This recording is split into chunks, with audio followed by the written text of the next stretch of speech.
بسم اللہ الرحمن الرحیم۔ شروع اللہ کے نام سے جو بڑا مہربان نہایت رحم کرنے والا ہے۔ وَأَسِرُّوا قَوْلَكُمْ أَوِ اجْهَرُوا بِهِ إِنَّهُ عَلِيمٌ بِذَاتِ الصُّدُورِ۔ تم اپنی باتوں کو چھپاؤ یا ظاہر کرو، وہ تو سینوں کی پوشیدگیوں کو بھی بخوبی جانتا ہے۔ أَلَا يَعْلَمُ مَنْ خَلَقَ وَهُوَ اللَّطِيفُ الْخَبِيرُ۔ کیا وہی نہ جانے جس نے پیدا کیا، پھر وہ باریک بین اور باخبر بھی ہو۔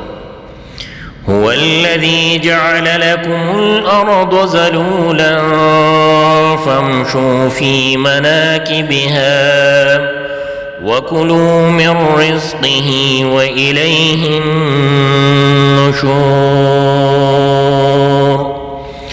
وہ ذات جس نے تمہارے لیے زمین کو پست و مطیع کر دیا گیا تاکہ تم اس کی راہوں میں چلتے پھرتے رہو اور اللہ کی روزیاں کھاؤ پیو، اسی کی طرف تمہیں جی اٹھ کر کھڑا ہونا ہے۔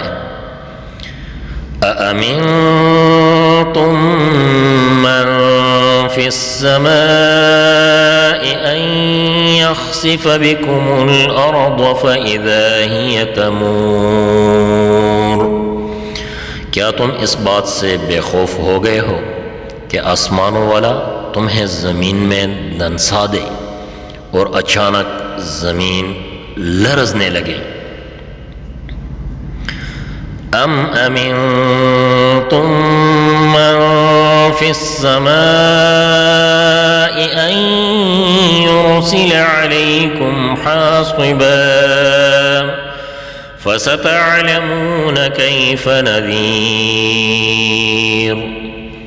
یا کیا تم اس بات سے نڈر ہو گئے ہو کہ آسمانوں والا تم پر پتھر برسا دے، پھر تو تمہیں معلوم ہی ہو جائے گا کہ میرا ڈرانا کیسا تھا۔ وَلَقَدْ كَذَّبَ الَّذِينَ مِن قَبْلِهِمْ فَكَيْفَ كَانَ نَكِيرٌ۔ اور ان سے پہلے لوگوں نے بھی جھٹلایا تھا، تو دیکھو ان پر میرا عذاب کیسا کچھ ہوا۔